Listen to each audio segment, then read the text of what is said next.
Passing out the medicines. We've been on that rock star regimen, knowing that I'm heaven sent, higher than I ever been. I got a problem with. What's going on, guys? This is Totally Blitzed podcast, the show with shots, smoke, and all about football. And of course, you know who this is. This is Paul, pick 'em, win 'em, Concha, the man with the big beard, making even bigger bets. And I'm always joined by the one and only. Man, Kev motherfucking crippled and cold boy, bro. This shit is fucking freezing. I don't know what the fuck is going on in America right now, but that shit better warm up. Global warming better tighten up and come through. I'm this cold as fuck in my house right now.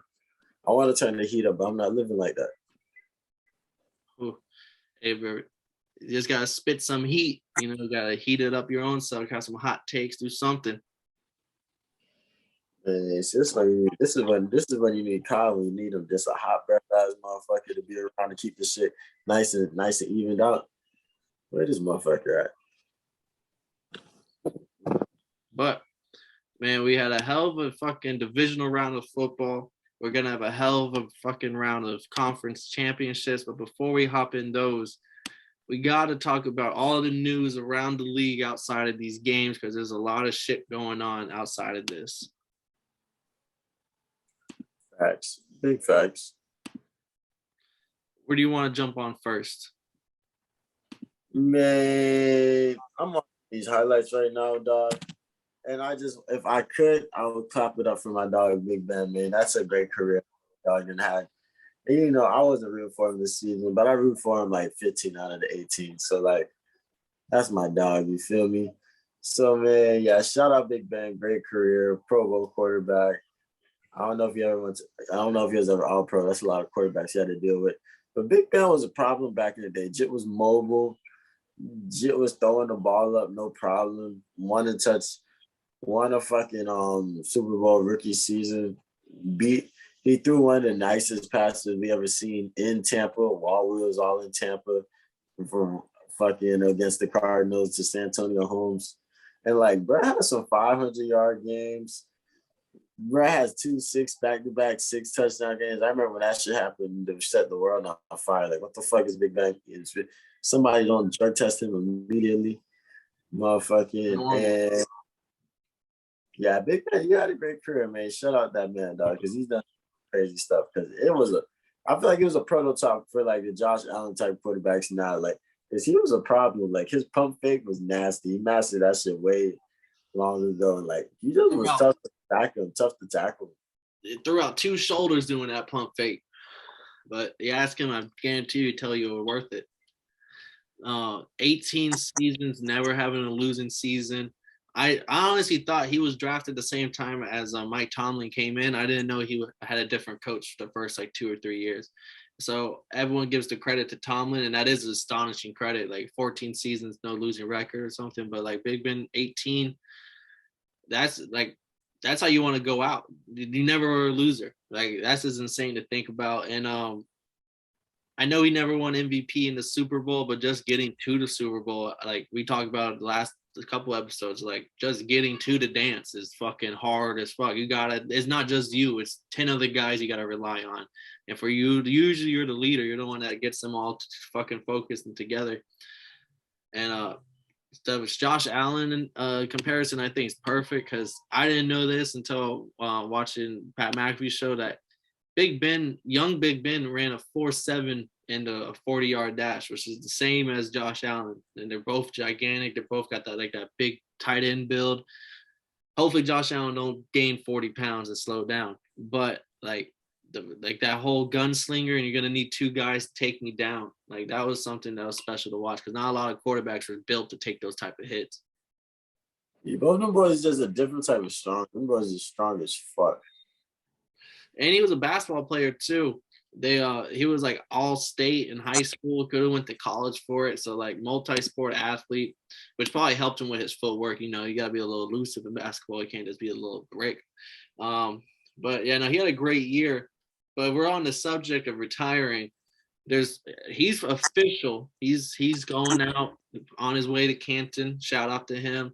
But you got 2 other Canton-bound names that is kind of just being up in the air about. We can we can start about Aaron Rodgers first, but the other name is Brady. But how about Aaron Rodgers? You think he's calling it a quit? You think it's all said and done for him?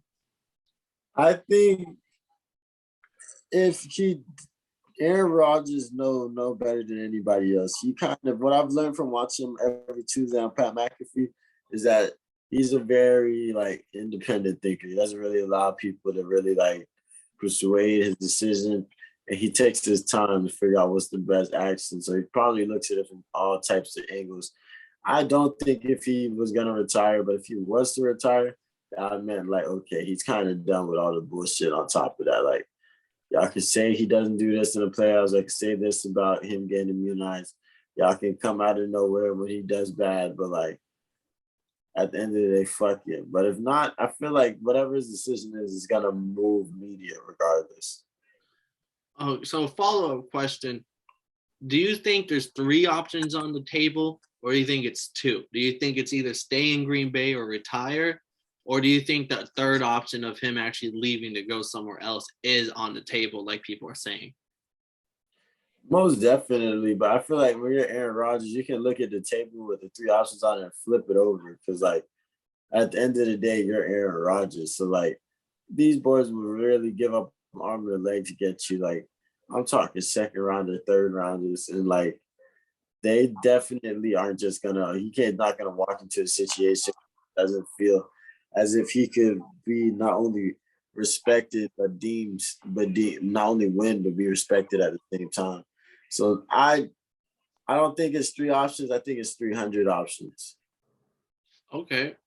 My take is with the situation. I don't think he's calling it quit, but if he does, I think another first round Hall of Famer. Like he's just phenomenal. Like the interception ratio, greatest of all time, touchdown ratio, like all those numbers. Like he does, like he's thrown like 6 or less picks, like 3 or 4 times in a season. Like that's dead. And those same 3 seasons, he probably threw like 30. Like one season was 48, one season was 30 something. Another season probably another 30. Like it's not like he's not throwing passes. So he had a great season, great career. I don't think it's over yet. I do think the option of him leaving is on the table, just because sometimes when people feel like they've been wronged a few times, like I feel like you kind of just like, especially with him, like he's all about the universe, how he's feeling. If he's feeling like he might not get the respect or the things that he deserves in Green Bay, and there is another option, I think honestly Denver's on the table because they just got the offensive coordinator from the Packers, who Aaron Rodgers went to bat for like so hard, saying that he needs to deserve a head coach job. He's the best out here, and like they had that fucking thing. Like they're like this, and if he goes over there, Jerry Jeudy, Cortland Sutton. Like Noah Fant, great running back, Javonte Williams, a phenomenal defense. Like I could see like there's like you said, there's more than just these 3 options. Like he is the controller of his universe. He doesn't have to wait on what a team wants. He decides, okay, I'll just go somewhere else or I'll stay here. Like he has all the power. So it is gonna be kind of cool to see what he does. Hell yeah, it's just gonna be lit, man. That boy Aaron Rodgers, and at the end of the day, he's a chess player. And the coolest thing about it is he said he's not gonna just let it linger on and wait to the last second. Once he feels comfortable with his decision, he's kind of gonna just move forward. And I respect that. So there's no like waiting. Then you have Brady. How you feel? Do you think Brady, this was the year he's hanging up the cleats, or you think he's going around the sun one more time? I feel like I found out he has one more year on his contract left. So like I don't really see Brady as the retiring type, just get out of there. And I don't see him as a 100 franchise different type of person. I feel like he might run through his obligation, like keep it going, and then dip after that. No matter how the season ends, it's supposed to go, because you really can't break. You barely brought back that team this year, but you brought back 21 out of 22 starters, if not all 22. But like that's tough to do that again. And then with the way people are aging, like not everybody's Brady. So like I don't think he retires, and I really think he plays next season, but he's not a farewell tour type. I feel like he's just in business, that's handle the business and keep moving type. No, I see that. I agree 100%. I like everything you just said. I co-sign it 100%.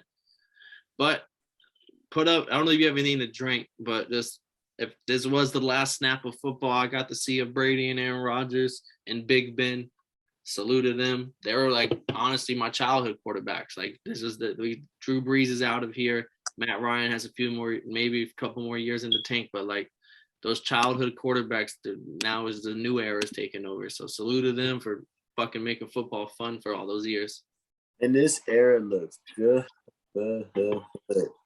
Yeah, it does. The passing the torch is going on great. And so now we talked about them retiring. Let's talk about the coaches before we go into these conference games. Sean Payton, no longer going to be calling it. He said he's retiring, but football is still on his mind. So don't be surprised if he comes back. He's just right now not focused on football. He'd rather focus on other things. So that boy out of there. That boy said, fuck that. I'm out of there. This ain't my problem for the next 2-3 years. Yeah, he said, I don't know. I just honestly, Sean Payton was all the great coach, all that stuff. But I just didn't like how he's leaving now that you borrow money from the future. And then the future comes and it's just like, oh, we don't have a quarterback that's going to save our franchise. And now we're 30 million in the hole.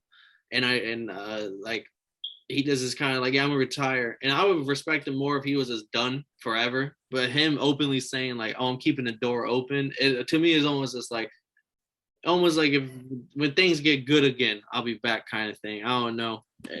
Especially, I don't know. I feel like he kind of left him in a bad hole. Now they got to go find a coach. And there was no talk of him leaving all season. Like there was, like maybe there was some rumors surfacing throughout the season where it's like Sean Payton might not, like he's had great seasons in Saints, but he's leaving after this year, stuff like that. But just to drop the bomb after the season ends and is set up for failure next year, I didn't really like it.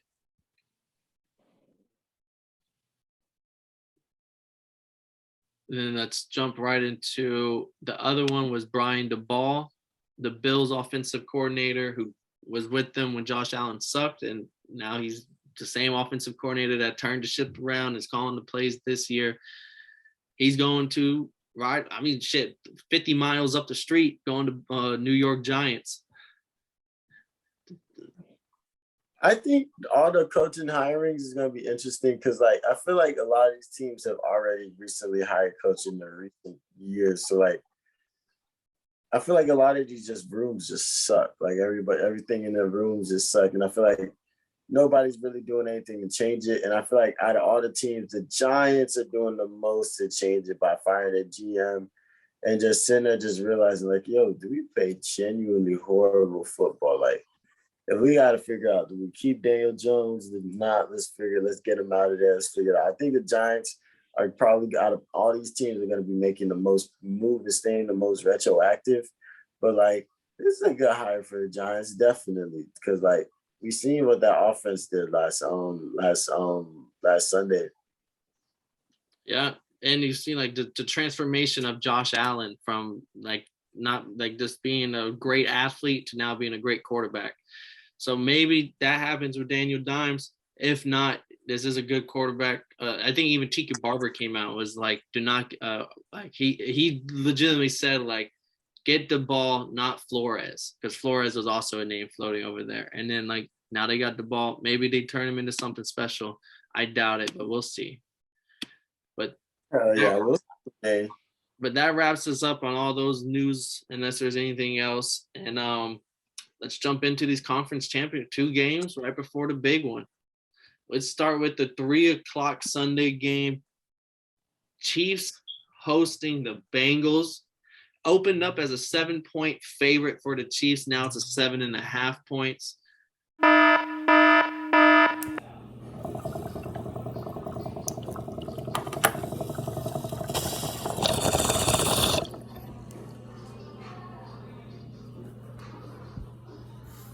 Good morning, Bengals Nation. Happy Gasparillo.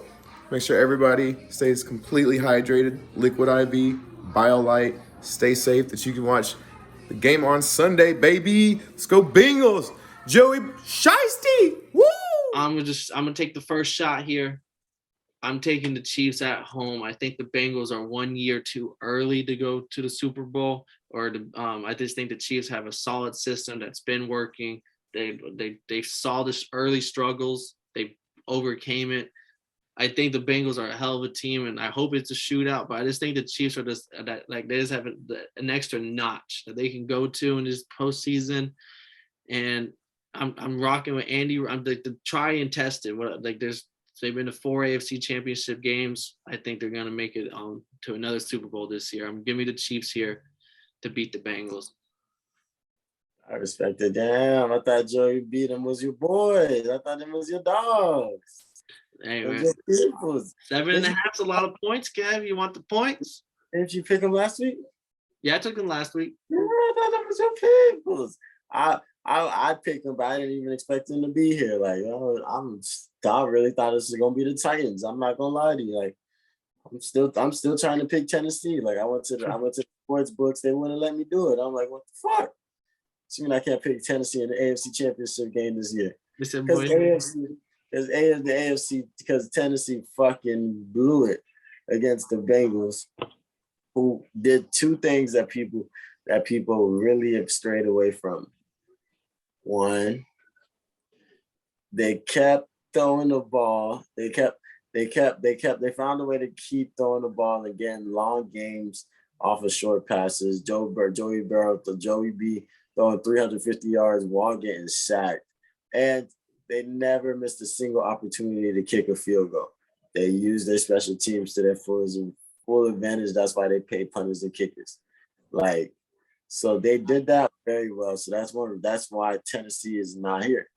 And I respect it, but like, I gotta take the Chiefs on this one because the Chiefs, they played a phenomenal game last week, and they just shown that like it comes down to heart. It comes down to chocolate cake. Like, who wants that bitch more? And like, they're showing that they've tasted it and they like that taste. They want another one.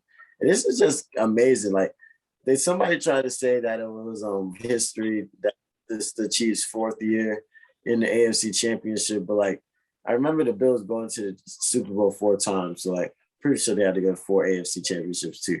But that's still a lot though. That's still a fucking lot. We've never seen TB do it or Rodgers on the other side. Like, that's just a fucking lot.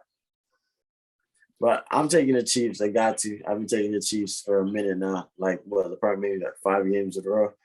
Like, it's been a good game. It's been good picking on the Chiefs, but I want to see what this Bengals team can do because they don't know what they don't know. So like, they don't give a fuck that they're going on the road. They don't give a fuck. They want to get rid of that underdog stigma, underdog title, and show the boys that like, yo, we can fucking ball right here, and we really down to go dogfight with the best of them.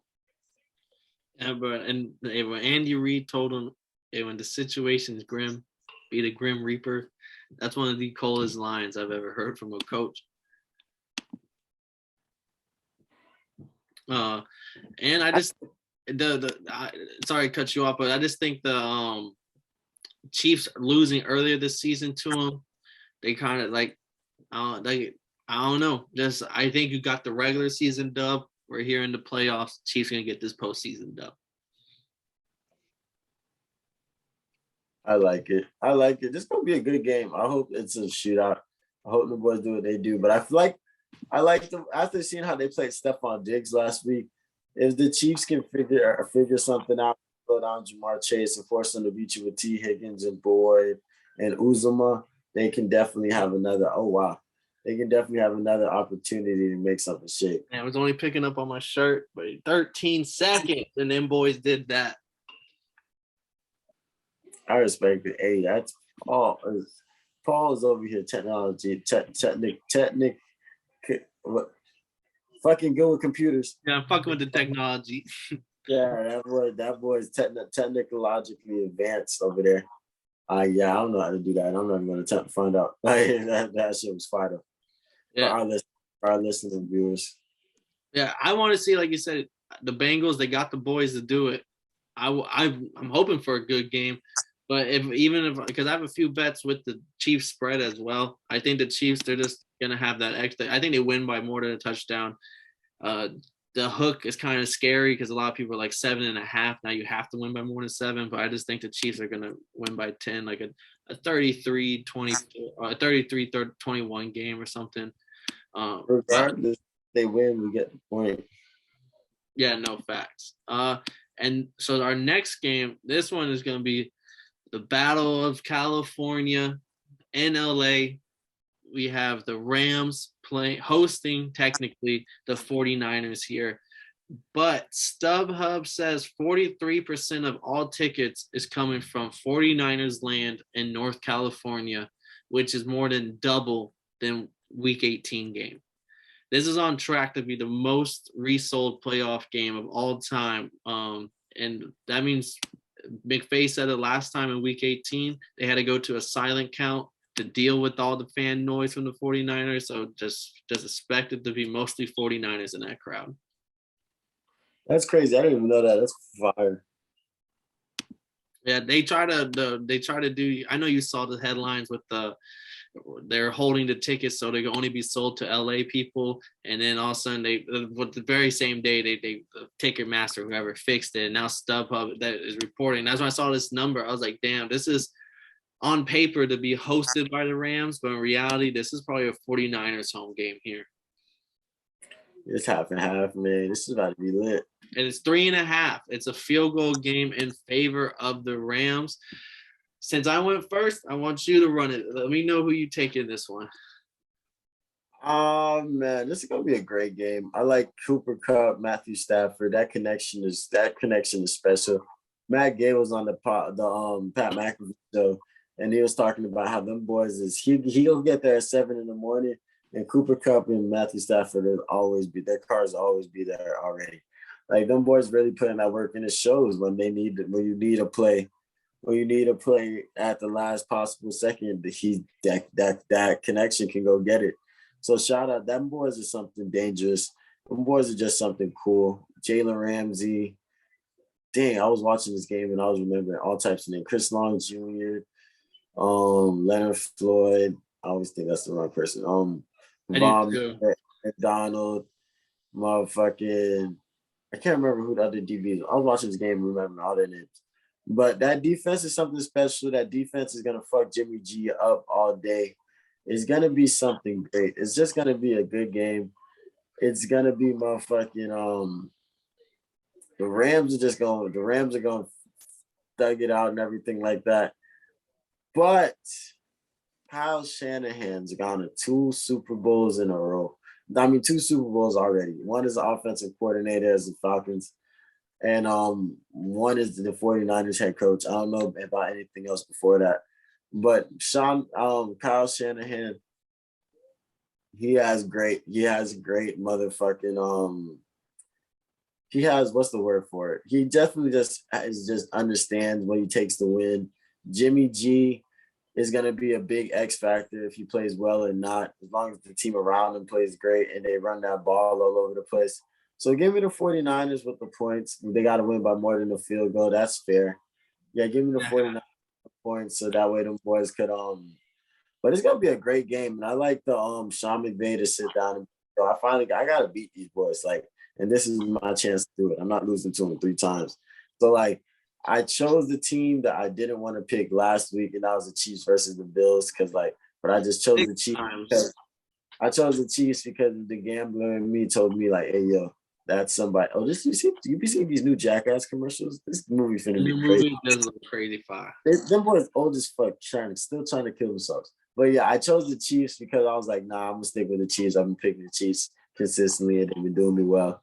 And that's what I'm gonna do this week. I haven't chose the 49ers at all, but I'm gonna take them just because I like them with the points, and I just like this team to just make them, force them to do it ugly. And the Rams have been looking dirty in the fourth. Like, them boys just been looking ugly. The Rams have to play a fine-tuned game, and I feel like the 49ers have a good matchup against them to make them play a reckless, uncomfortable game with Matthew Stafford. Yeah, and Nick Bosa only has like 5 games in the playoffs, 6.5 sacks. Like, so he shows up in the playoffs.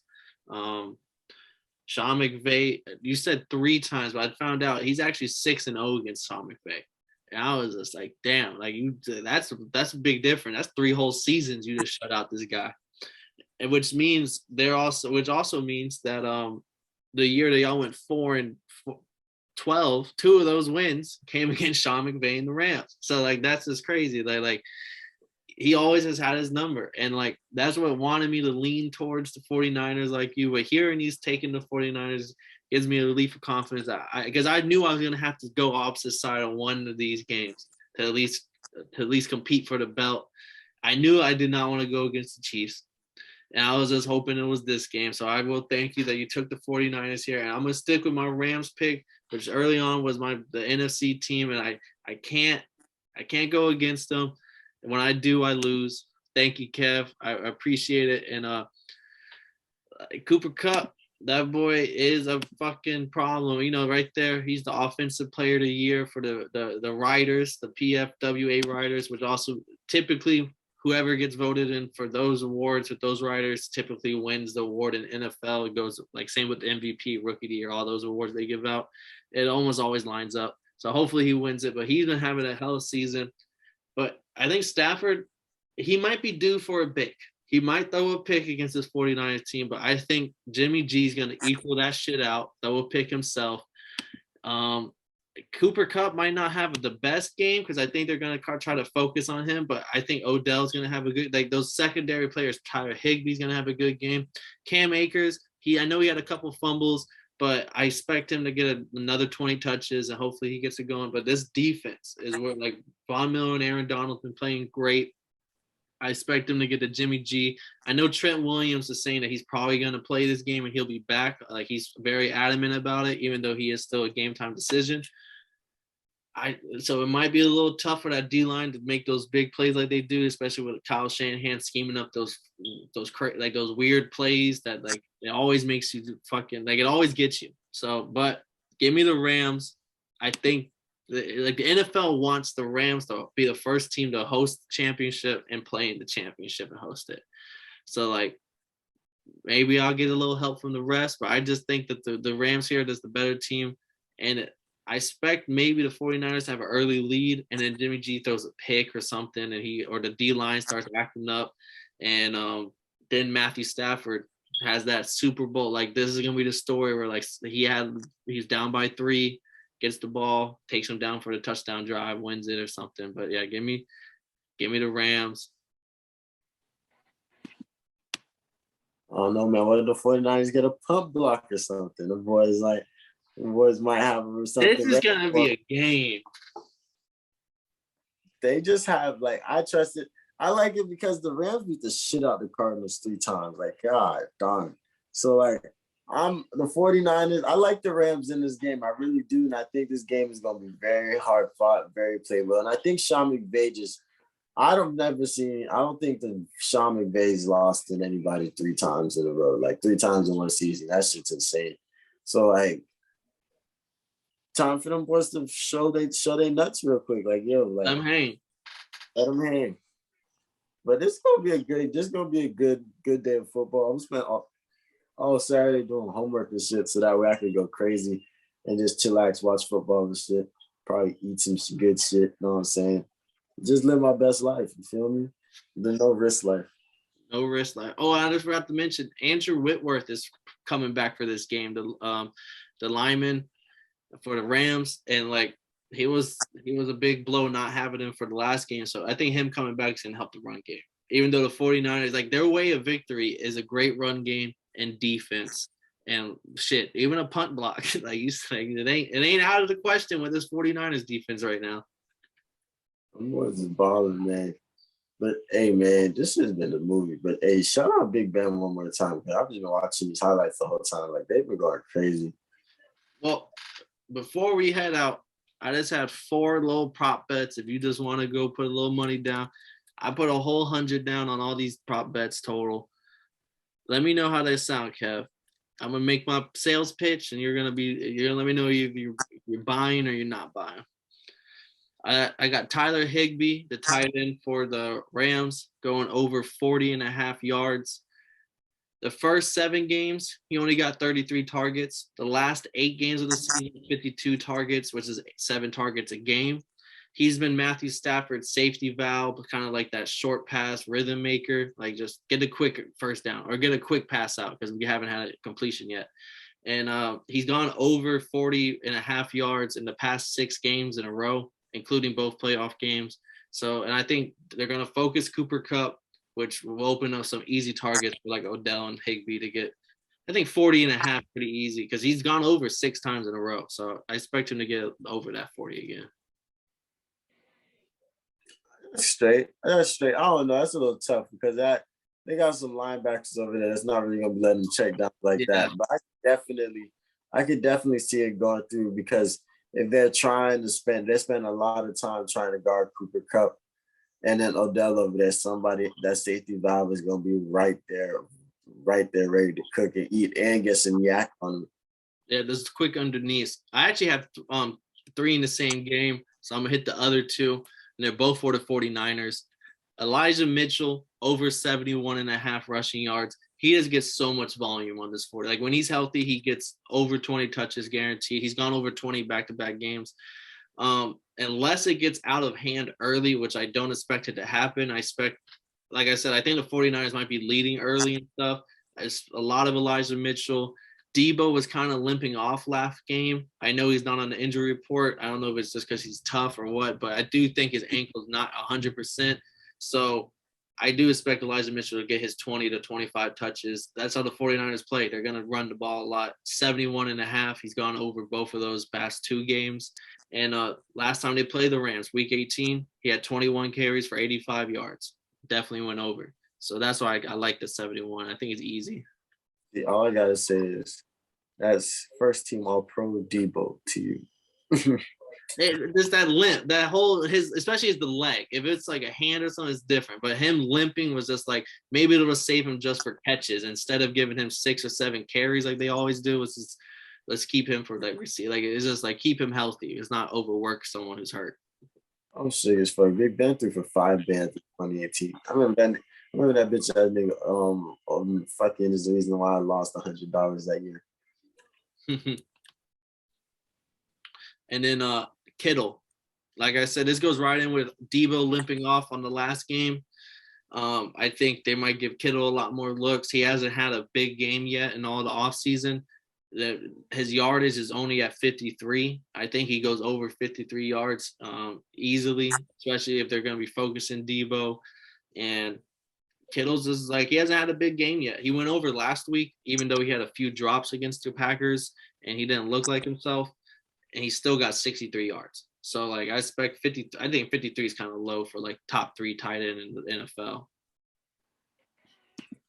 That's a bet. I like that shit because Jimmy G was 0 for 5 to begin that game and got his first completion to Kittle in the snow. And that's when he had that crazy catch on the sidelines.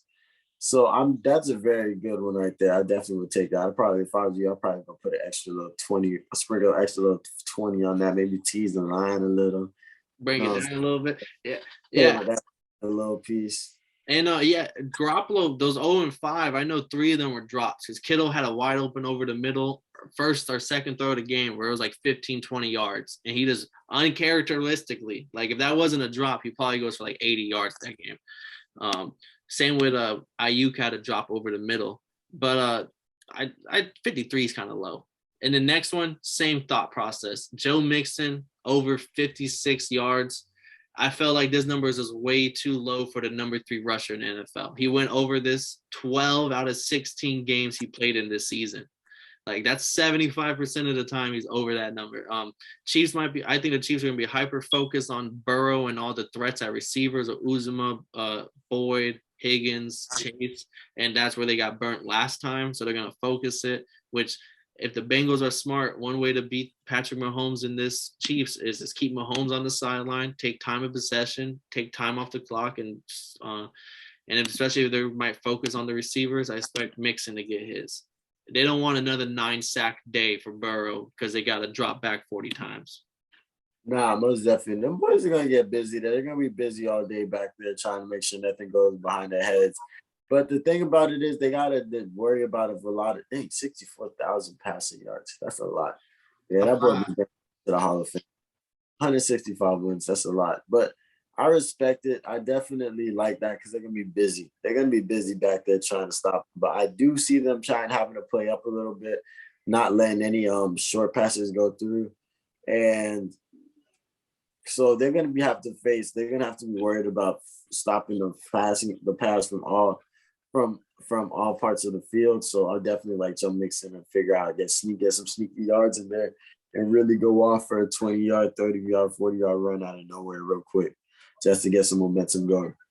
Yeah, especially when it's at 56.5.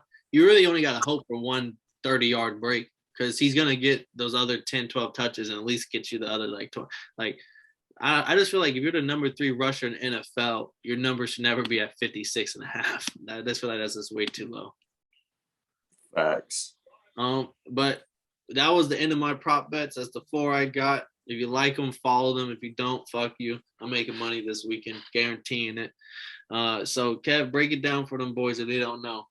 Hey, man, if you don't know, now you motherfucking know, man. It's the motherfucking Totally Blitz podcast. Yeah, bitch. And we come in here with you with the football, the facts, and the playoff football, man. Hey, bro, if you watch this episode, we appreciate you. We mess with you. We like you. Like the video, subscribe to the channel, share, clip it up, send a screen record, and do what you do because you stay true. But here's the proof of what happens when you do what you do. So motherfucking shout out us, shout out Paul, shout out me, and shout out anybody that's watching this. Great episode. And it's fun, man, because like this is the second and last preview episode. Like it's scary. We'd rather do a preview episode for the Pro Bowl just cause like motherfucker just cause I'm scared. There's no reason. We only got one more after this. But hey, man, thank you. You've been watching us, keeping up with the season. It's been a great season, and we got more and more coming still, man. We're going to bring it to you regardless, no matter what. Risk, no risk, fuck it. We're going to get that shit move, make some moves, man. This been Totally Blitz. Yeah, bitch. Problem with being problematic. Get the light beam on me, ready for electrostatic. Don't you step into this box if you're not batting. Then my gang got tools. You can call them boy crap, man. This gang got rules, man. You better watch your passes. This ain't